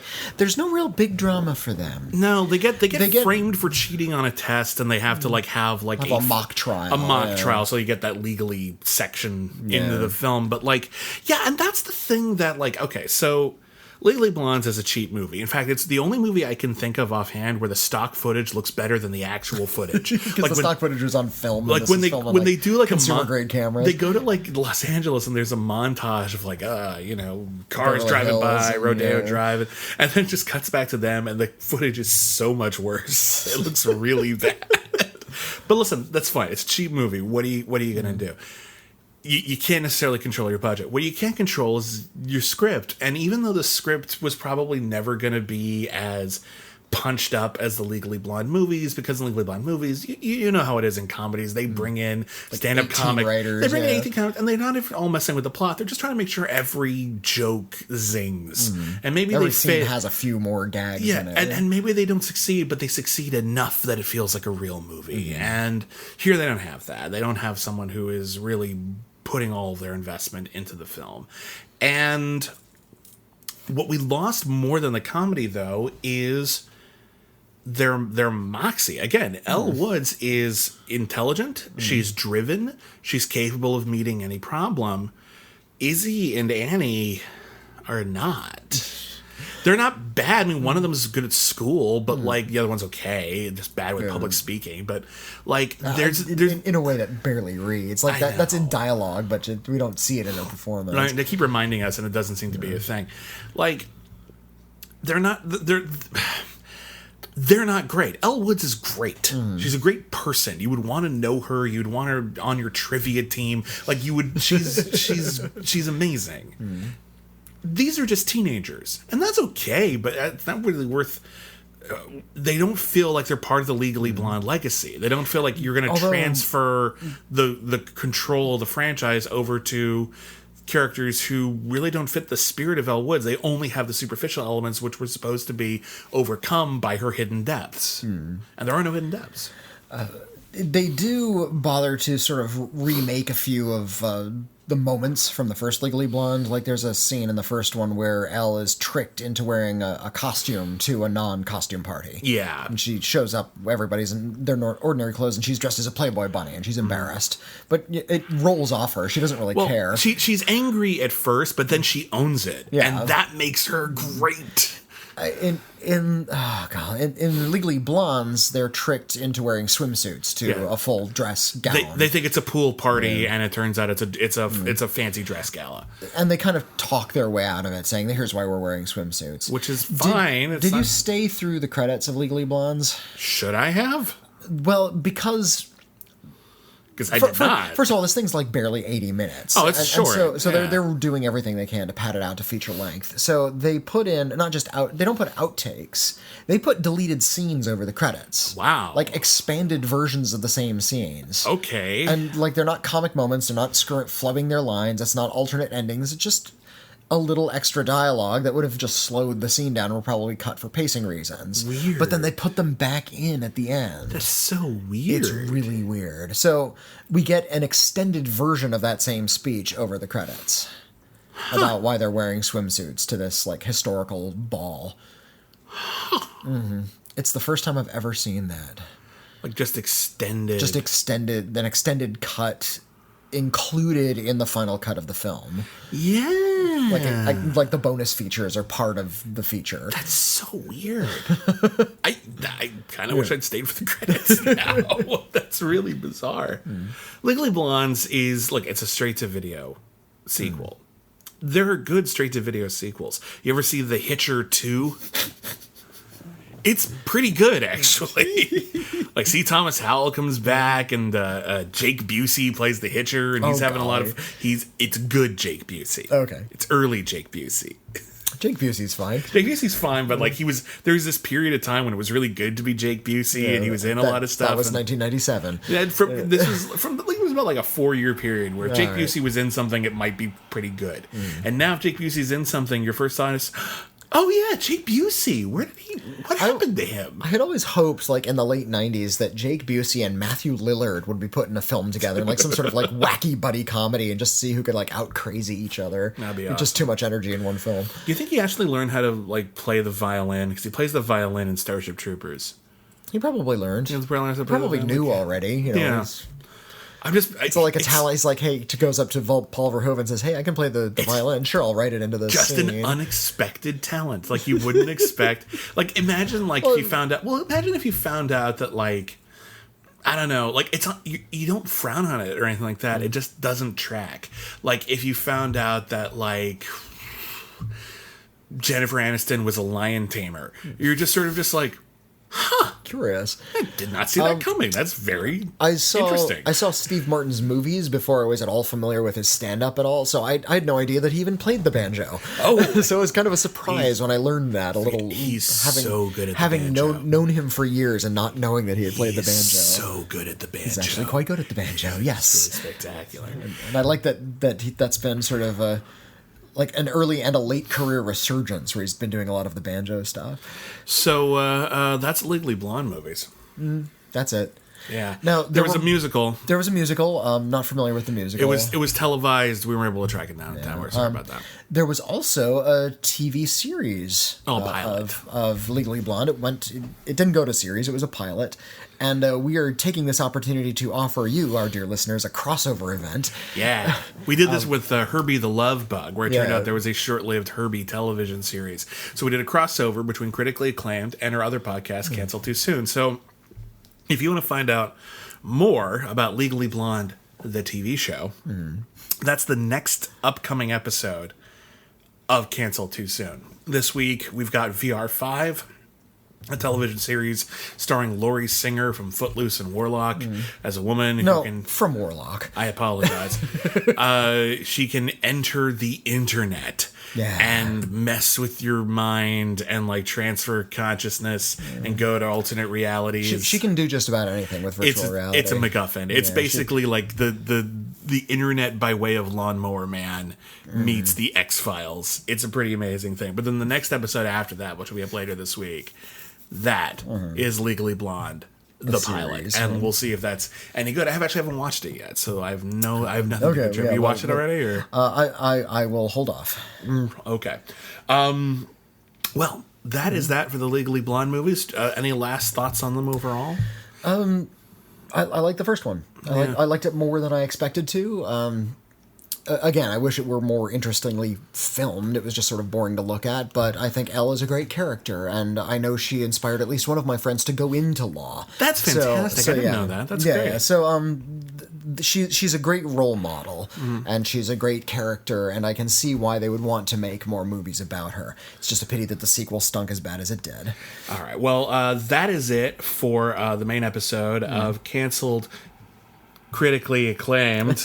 Cancel Too Soon's the other one. I almost did it. We were just talking about it. Next week, we will be back to our usual rigmarole in which you vote for a quote-unquote bad movie, or at least a notorious movie, for us to review on the show. And then Whitney and I will pick a great movie to pair it up with. And we wanted to go back to the horror genre, and we don't think we really talked about slashers very much. So we're going to talk about some notorious slashers. We've been staying away from the more famous slashers because we can do a whole series of those. A lot of them are whole franchises. Here, movies which at most had one sequel. One of them I think had 2 or 3. No, one of them only had one. One of them had one. Okay. We'll talk about them if we end up reviewing it. So the options are for next week's show, and you can go to Schmoville ! On Facebook and vote for them. My Soul to Take, which is Wes Craven's last movie. Whitney, tell people a little bit about that one, because you've seen that one and I haven't. My Soul... Oh, well, I'm not sure if I can, because it is a baffling film. So there was a serial killer in a small town many years ago who died in woods, and now there's a rumor that the serial killer's soul might have, like, splintered into 13 pieces, and a generation later might be inside one of the local teens, but they have to engage in some sort of ritual in the woods to activate that piece of their soul and turn them into a resurrection of the serial killer, and it's all very confusing. Okay, I really want to see this movie now. Yeah. All right, your next option is See No Evil, one of the WWE movies. One of those Kane. one of those movies where they take a wrestler and they try to build a movie around their personality, and this is a horror movie about a guy who was like abused by his like super religious mom, and now he lives in the walls of this dilapidated building, and a bunch of and he pulls eyes out for a living. See No Evil. Yeah. And then like a bunch of kids come in to like repair the place for their community service, and he starts killing them off one by one. Meat hooks them. Yeah. Whee! A lot of eye sockets. And then the last, your last option is a little. Both this one and My Soul to Take are kind of odd for the slasher genre, but I think they count. It's Stay Alive, starring Frankie Muniz and others. He's actually like the third or fourth lead. I thought Stay Alive had Daniel Day-Lewis and Elizabeth Shue. And... No. That's Stay Alive, Whatever May Occur, I Will Find You, which was later renamed The Last of the Mohicans because that was a bit of a mouthful. The original title was better. Stay Alive is about a bunch of kids who play a horror video game, and however you die in the game is how you die in real life. And it all... Doesn't that sound intuitive and exciting? Yeah, I wonder how they play tested that. Like, hey, Jenkins died by being hit by a car in the game, but in real life he got shot. We got to fix that bug. Like, how do you make that game? I would love but like, to see... there's like an evil person in the game, and that's the slasher. I would love to see that exact same premise, but with Super Mario Brothers. It's like he was overrun by a winged turtle. It was very strange. He walked right into a giant mushroom and just died. I don't understand.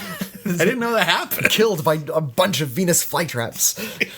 Giant turtle threw fire at him. That'd be great. What is going on? What the hell is that? This is a Goomba, sir. It was recently discovered in the Amazon rainforest. It's a rare breed of reptile. Now that we've put it out there, it's going to happen. Oh my God, it's totally going to happen. I would love. That's the premise of the next Super Mario Brothers feature film. I'll pay to see that. That sounds amazing. I will pay to see pretty much any Super Mario Brothers movie. I don't care how bad it is. Yeah, I would totally pay to see almost anything. I want them to make 12. Like, you know that cinematic universe garbage that we're surviving through? I want a Super Mario Brothers cinematic universe. I want epic. Like, each one's like 3 hours. After a while, they start doing spin-offs. Like, oh, thank God, Thwomp is finally getting his own movie. Well, how are we going to know how Thwimp came into being? Oh, good God. Wait a minute, so we're enemies over here, but then we're going to go go-karting? I don't understand our relationship. We got to get that Fast and Furious money. There you go, they're trying to make their own movie. The characters within Super Mario Brothers have to start their own film franchise, and that's where Super Mario Kart came from. We've gone off the rails. Let's do some letters. You can email us letters at criticallyacclaimed.net. Yeah. That's the email address. Although we're still checking the old one, so if you wrote to the old address, we'll still read some of your we'll still letters, get your emails, but we're transferring over to letters at criticallyacclaimed.net. And send us your questions, your critiques. Do you want to know our opinion about something? Do you want to you want movie recommendations? You want to know how the industry works? Just tell us anything. Get up all in our face about something. We'll take them all. Yeah. I will read a letter if you don't mind. Go ahead. This one comes from Chris. Dear Bibbs and Caveman Whitney, fire good. Fire is good. Thank you. On your last episode, you guys talked about literary adaptations and what books should and should not be adapted into a movie. First, I would like to point out, Whitney, that Joyce's Ulysses had been adapted into a film. It was made into a 1967 British film directed by Joseph Strick and received quite a bit of critical acclaim. That happened with Finnegan's Wake as well, strangely enough. There's a Finnegan's Wake film lurking out there. Interesting. Do your research. Okay, that's why I'm a caveman. Second, there have been many good book adaptations and many bad ones. There are some books that should never have been adapted and some that deserve better treatment. Below, I have a list of books that deserve better. There's a lot of Stephen King on this list. The Bonfire of the Vanities. Haven't read the book. Okay. I know I've seen the movie. Okay. Cujo. Wait, we're arguing that the Cujo movie is bad? Yeah, he says, I love the Cujo didn't you movie. think the ending happened too abruptly? I think it was fine. I think it's fine. I think Cujo's it's a fine. really intense and immediate movie, and I can appreciate arguing about pacing, but I think it works. Yeah. The Stand. I like the miniseries of The Stand. That's a miniseries. They obviously they haven't done any other adaptation. The miniseries is this weird beast where they had the time to do everything, but they didn't have the money. Yeah. So on some levels, it looks really cheap. Yeah. So on some levels, it's satisfying to King think fans, and other hands, it's not. I think all the plague stuff is really interesting. The first half is rock solid, I think, and then after the second half, it's hit and miss. The Scarlet Letter, I've heard bad things about that movie. Oh, they fucking changed the ending, and they even argued that people hadn't read the book, and I'm like, it's required reading in high school. Everybody's read that book. Pet Sematary, Crime and Punishment. Well, I haven't seen the movie Crime and Punishment. Dostoevsky's a difficult animal. I mean, he like every page is just like so dense with his rich philosophy. It's kind of hard to put that visually. The Plague by Camus. Okay. Haven't seen a movie of that. The Running Man. Didn't they do wasn't there didn't they do like an animated short with Kenneth Branagh? Of The Plague? Yeah, didn't they? Am I thinking something else? I'm going to look that up. Hang on. Maybe. I'd love to see like a nice Camus adaptation, just something that's totally depressive. The Running Man, which I think is fine. I like that movie. Dune, which I'm also a fan of. I like both the book and the movie. I've seen the movie a lot, and then I read the book, and I like the book fine as well. I don't think the film does any sort of disservice. I don't like the miniseries, even though it's more accurate. It's kind of like it's a little too straight. Like I feel like they didn't do a lot aesthetically or to make this seem more interesting than just sort of your run-of-the-mill sci-fi epic. I was thinking of Daniel Defoe's Journal of a Plague Year. That was the Parawick Maker, which is an Oscar-nominated short. Great short, by the way. Okay. And number 10 was The Langoliers. I've never read the short story. Yeah. The miniseries is laughable, though. We reviewed that on the Cancel Too Soon monthly movie, which is a Patreon exclusive on our other podcast. And that thing is kooky. that is one kooky flick. Do you want to read it or shall I read another one? Hold on. Let me see what I got here. Okay. Dear Biz and Whitney, this is from Cody. Hi, Cody. Over the course of this year, I have been in the mood to learn from the past. I have studied film history before, but I love going back to it and finding new books on the subject. I was wondering if you guys had any time to look back at the history and different eras of film to cultivate your critical minds in this busy, humdrum modern world, and also what is your favorite era? Personally, I love German Expressionism. Keep up the great work. I enjoy reading your reviews and think pieces. Sincerely, Cody. Thank you, Cody. Every film critic has like eras and movements that they are particularly fond of, or particular expertise in, and a few that are weak spots. Yeah.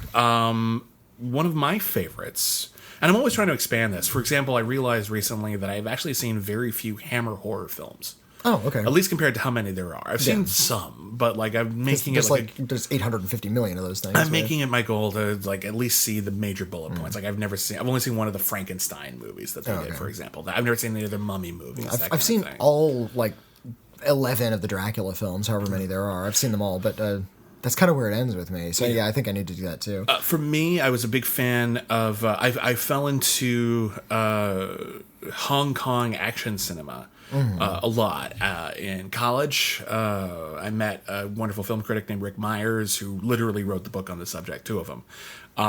And, you know, whether it was the Gun Fu, John Woo, Choi Hark, Ringo Lam school, or the classic Shaw Brothers, Lau Kar Yang, King Hu, amazing, like all of that stuff. Just blew my mind. The wuxia films. Not all of them are wuxia. Wuxia is a distinctive thing. Wuxia is like the super, the wire, the flying sword. Fighting, yeah, exactly. The Kretsch Tiger is wuxia. A lot of like the other stuff is not. But like all of the sort of the kung fu school from China in like the 70s and the 80s and the early 90s I really fell in love with that. So that's one of my personal favorites. What about you? If it has the name of a country followed by the phrase New Wave, I'm probably going to be all about that. Like your Czech New Wave, French New Wave, Japanese New Wave. Those are always really interesting eras because it's when the film is like evolving really, really quickly beyond a lot of aesthetic norms. So if you're going to go to Japanese cinema, you can watch Kurosawa. He's great. He's very classical. But then Mizoguchi, who is also working at the same time, was doing things a little bit more daringly with a little bit more I'm not really sure how to distinguish the two. Slyness, perhaps, a little bit more heart. Okay. Kurosawa was all about sort of like panic and extremes, and he was a little bit more humane, I think. Yeah. I think that's a fair assessment. Okay. But then he had a few students like Teshigahara or Kaneto Shindo, these filmmakers that made a lot of really interesting, really bizarre, really intense movies in Japan in sort of the late 1960s. If you haven't seen Woman in the Dunes, please do. That is terrific. That's such a film director. Kaneto Shindo, who also did a couple of really great horror movies. He did Onibaba and Kuroneko, the black cat, one with the demon black cat living in the woods. I haven't seen that one. I heard that one's great. Okay, yeah, those are both. The Criterion Collection put all these out, which is why I was able to access most of these. Right. Yeah, and it's just a really, really fascinating movement in film where everything is becoming really, really abstract and more intense as a result of it. That's cool, man. Yeah. All right, I got another letter? Sure, why not? This one comes from Paul. Hi, Paul. Hello. Movies that need sequels. This is a short letter. Most sequels are completely unnecessary. Arguable. Yeah. But are there any films out there which should have had a sequel but never got one, usually because they didn't make enough money? I'm still waiting for that Buckaroo Banzai sequel. Well, aren't we all? Everybody's waiting for Buckaroo Banzai versus the World Crime League. It's never gonna happen. All right, I've got one. Tango versus Cash. You've been gunning for this one for a long time. I've been wanting it to. I've told Tango versus Cash. Like people like when you're like at a party and you're like, oh, you know what movie I'd like to make if I had all the money in the world. And I've told this. It's just like I've heard this story. It's a great story. I don't know how true it is of how James Cameron pitched the sequel to Alien. The story goes: James Cameron went into the boardroom, the meeting room, with a dry erase board or a chalkboard, and he wrote the word alien, paused for effect, wrote the letter S, paused for effect, dropped the pen and walked out of the room. No, and then turned the S into a $sign, and then walked out. Wow. James Cameron is such a great. It's an amazing pitch. He's an egomaniac, but he's earned it. So. I would have given that pitch a standing ovation. Like it's such a great aliens plural. But like I've told you realize alien was an adjective the first time around. But I've talked to like screenwriters, like people who've written like blockbuster movies, and I'm like, oh, we want to get Amanda, and I was like, oh, I have 3 words for you: Tango versus Cash. And I have people say, don't let that get around. You hang on to that. That's gold. Because you just put it on a podcast. So I put it on a podcast. Listen, I'm never going to write it. I just want to see it. I just want to see Tango versus Cash. I wrote a whole treatment that I mailed to Marvel of all things. I mailed a treatment Motor Mouth the movie. Motor Mouth the movie. I considered it an aesthetic challenge to take like the lamest, most obscure Marvel character I could think of, Motor Mouth from not even Marvel UK. It's only a matter of time. British only brand that came out in the late 90s. We're going to see Death's Head 2. I would love to see Death's Head too. He was a great character. Death's Head was cool. I would love to see someone do a Death's Head movie. Look, you can only do a Death's Head 2 movie if it's an all heavy metal soundtrack, which was my idea for a sequel to Motor Mouth, by the way. I had an entire Marvel UK cinematic universe plan. You fucking did. I ended up publishing that online. You can find that on Legion of Leia. I'm not going to tell you what my pitch is, but I have a theory that like everyone who loves horror has an idea for like a sequel in the big 3 franchises. Halloween, Nightmare, and Friday. Yeah. Everyone has their idea for one. At least one of each of those. And I'm going to throw it out there. I'm not going to tell you my pitch for a Halloween sequel because I have a great pitch for a Halloween sequel. And you know what? You know some people who are handling Halloween films now, so you might be able to make some phone calls. Met them. They don't. We don't hang out. Well, maybe not. We've met and had conversations with some of those people. No, it's not. I'm not going to name them. Implies that we're like we're not close. Copacetic. I'll still tell them. I'll still tell them Truth or Dare sucked. I will tell anybody Truth or Dare sucked. I'll sell that right to the director. Yeah. I had a lot of faith in this movie. Yep, your movie kind of stunk. So. Your movie's a piece of shit. Yeah. Sorry. You're going to have to live with that. That's why my Halloween movie would never get made. All right, let's do another letter. Okay. What movies need sequels? Oh, the usual ones. Yeah. You know what? I want a whole series of Aubrey Maturin movies. I know you do. The Master and Commander is so That'd be great. cool. And just take those characters. I mean, it was a series of books. Just keep doing that. Yeah, why not? I mean, they wanted, like, Russell Crowe wanted to. I think he still does. And I'm sure, Paul Bettany will do anything. His game. Yeah, he's cool. All right, here's another call for recommendations. This is from Chris. Hello, Bibbs and Whitney. This is a different Chris. Different right? Chris. Yeah. I'm a big noir fan, and I was wondering, can you recommend some not-so-popular films in the genre? My favorites are The Long Goodbye, 1973, The Big Lebowski, Memento, Brick, Looper, Blade Runner and its sequel, Cowboy Bebop, Kiss Kiss Bang Bang, The Nice Guys, and, of course, Zootopia. Which, yeah, that's a noir. Yeah, it is. Yeah, I was thinking, like, is it noir inspired? But no, it's a noir. It's noir. Well, Roger Rabbit's noir. It's a great noir. Thank you in advance, and good luck with the podcasts and the Schmodown. I love a good noir. And a lot of noir as a genre is a lot of the biggest and most popular films are very well known, whether or not you've seen them, like The Maltese Falcon or LA Confidential or Chinatown or The Big Sleep. There are, however, a ton of great underseen film noir. Concrete Jungle. Tell? Yeah, Concrete Jungle was kind of the first one that really broke open noir in a lot of ways. Asphalt Jungle. Or Asphalt Jungle. Sorry. I thought you were talking about something different. No, Asphalt Jungle. You're right. I got the title wrong. It's another John Huston film. John Huston film called The Asphalt Jungle. Which was kind of the first noir. Run your answers by me on the Schmodown. Yeah, maybe. Yeah, that's a good idea. Concrete Jungle. Damn it! No. Concrete. No. Asphalt Jungle. If you're interested in noir, you should definitely seek that one out because it's kind of important in the movement and also important to the formation of the heist genre, which really wasn't the genre. Not before yet. that, like Asphalt Jungle and Rafifi. Yeah, I was about to say it was coming into its own in France more than it was in America. Yeah. I love the French noirs, of course. a lot of them are great. See any film by Jean-Pierre Melville. Yeah, The Samurai, The Red Circle, they're great. Bob Laflambour. I like the fun stuff better. I'm a big fan of Bob Laflambour. Yeah. There's a lot of very B features that I'm a huge fan of. One of them is a great noir no one talks about called Nightmare Alley, which I think stars Tyrone Power. I'm going to look it up because I don't want to get it wrong. And it's about a carny who does. It's Tyrone Power, and he teams up with the fortune teller. And they put together a nice little scam and how to build people out of their money. But then he betrays her, becomes an international sensation. And where it goes from there is so fucked up.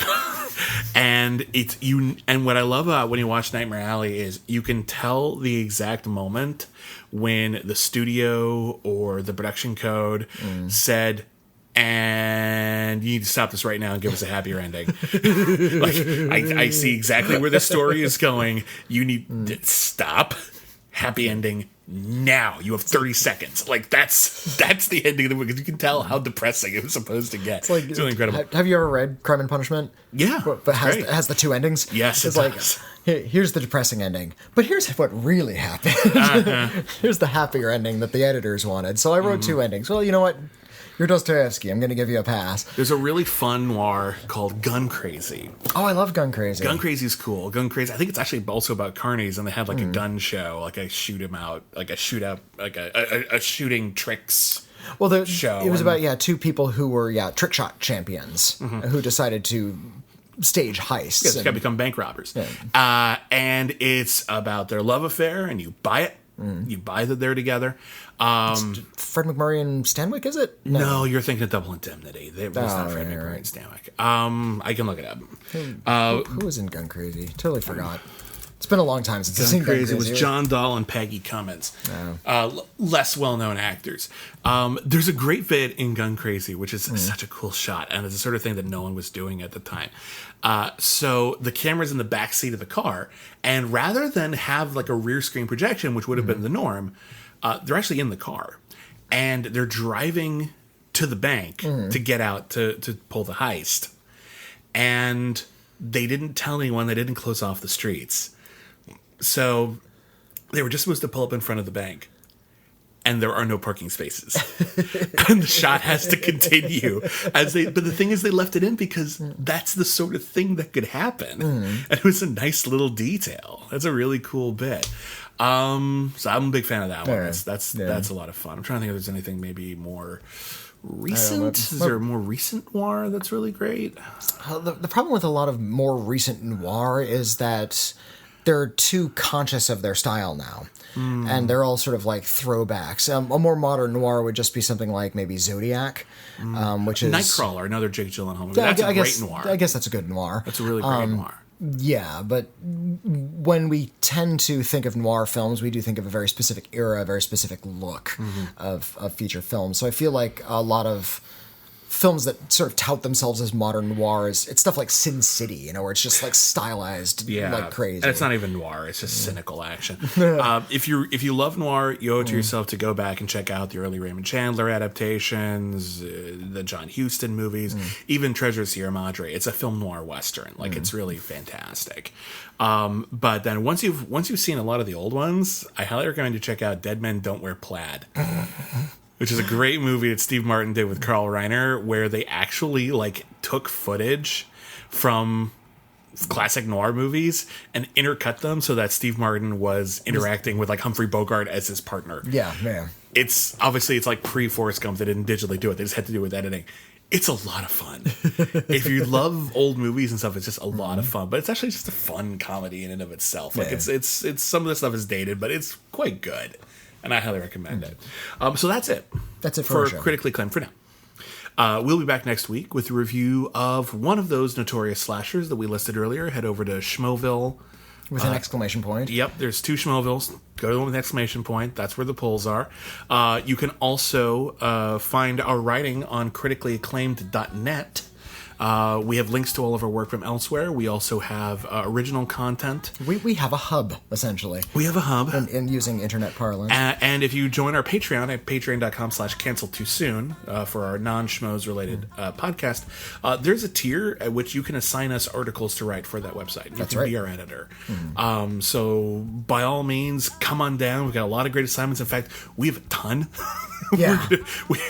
we have some catching up to do already. We've been doing this less than a month. We have so many assignments, and that's great. I love pretty much everything people have suggested. It's so much fun to see those assignments roll in. To the patron who assigned me to watch an entire season of television, I'm getting to it. He's working on it. I'm working on it. He borrowed it from me. Yeah, I'm chipping away. That takes a while. That takes a while. So we're doing it the best we can. But keep sending in your assignments because that's a lot of fun. Keep sending in your letters to letters@criticallyacclaimed.net. Follow me on Twitter at William DeBiani. I'm at Whitney Seibold. Follow Critically Acclaimed at Critic Acclaim. Follow Cancel Too Soon at Cancelcast. Head on over there for all of your Cancel Too Soon television series needs. And yeah, I guess that's it. So thank you, everybody. And never forget, everyone's a critic. I want to go to the midnight show. I'm sorry, what?